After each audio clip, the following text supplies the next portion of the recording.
শীতের শুরুতেই বাঘমামার স্পেশাল দর্শন। ক্যামেরাবন্দি রয়্যাল বেঙ্গল ও কুমিরের বিরল দৃশ্য। সুন্দরবনে বাড়ছে পর্যটকের ভিড়। শীতের শুরুতেই সুন্দরবনে পর্যটকদের নিরাশ করছে না বাঘমামা। বারে বারে রয়্যাল বেঙ্গল টাইগারের দর্শন পাওয়ার উচ্ছ্বসিত পর্যটকের দল। এর ফলে আতঙ্ক থাকলেও সুন্দরবনের প্রতি বাড়ছে পর্যটকদের আকর্ষণ।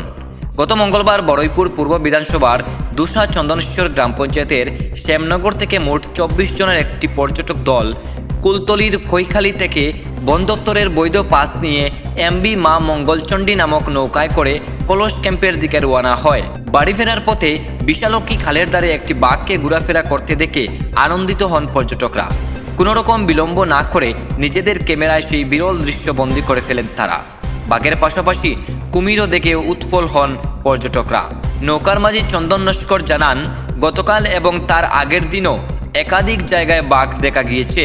পর্যটকদের এই উৎসাহে পর্যটন ব্যবসার সঙ্গে যুক্ত মানুষজনও নতুন করে আশায় আলো দেখছেন। যদিও সাইক্লোন এবং লোকালয়ে বাঘের আনাগোনার আতঙ্ক রয়েছে, তবুও ঘন ঘন বাঘের দর্শন মেলায় সুন্দরবনে আসা পর্যটকদের ভিড় ক্রমশই বাড়বে বলে আশা করছেন তারা। এক পর্যটকের কথায়, এই শীতের শুরুতে সুন্দরবন ভ্রমণে এসে বাঘ ও কুমির দেখে তারা মোটেই নিরাশ হননি। কি নাম আপনার? ওবায়দুল্লাহ গাজী। কোথা থেকে এসেছিলেন? শ্যামনগর থেকে, খোসা শ্যামনগর থেকে। হ্যাঁ, কোথা থেকে গিয়েছিলেন আপনারা? সুন্দরবনে। কোন কোন জায়গা থেকে? কৈখালী থেকে। হ্যাঁ, কার নৌকায় গিয়েছিলেন? রবিন। রবিনের নৌকা। তা কি দেখলেন? বাঘ দেখেছি, হরিণ দেখেছি। এই যে বাঘ দেখলেন, কতটা উৎসাহিত?